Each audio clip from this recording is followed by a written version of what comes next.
En médecine, chaque erreur te rapproche un peu plus de ton objectif à condition d'en tirer des leçons. Voici comment adopter un état d'esprit gagnant pour rebondir après un échec et avancer encore plus fort.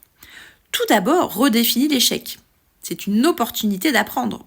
L'échec n'est pas un verdict, c'est un feedback. Il te montre ce qui n'a pas fonctionné et ce que tu peux améliorer. Si tu rates un test ou un entraînement de QCM, analyse tes erreurs. Est-ce que tu avais mal compris la méthode? Est-ce que c'était un manque de révision?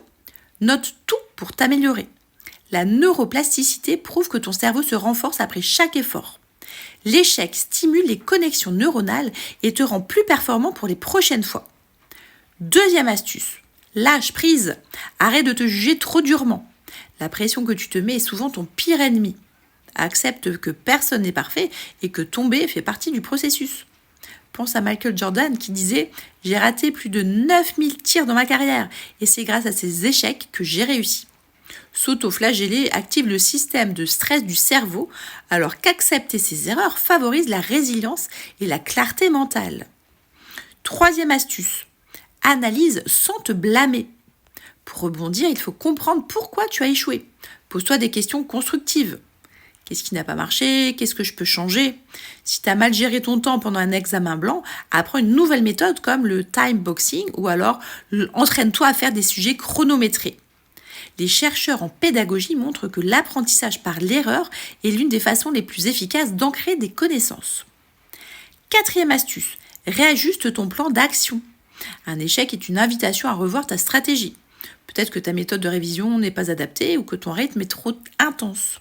Si tu t'épuises en travaillant 12 heures par jour, teste un planning plus équilibré avec des plages de repos pour mieux assimiler. Cinquième astuce, entoure-toi des personnes inspirantes.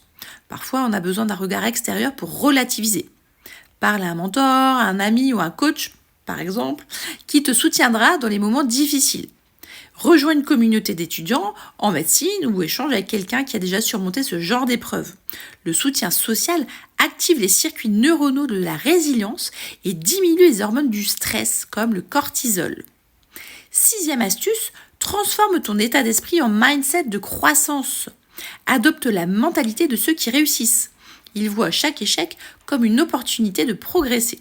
Alors tu peux faire comme Elon Musk qui considère les critiques et les échecs comme des données utiles pour améliorer ses projets. Alors rappelle-toi, à chaque étape, même difficile, te rapproche de ton but.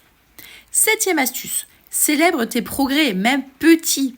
Rappelle-toi de tout ce que tu as déjà accompli. Chaque petite victoire te prouve que tu es sur le bon chemin.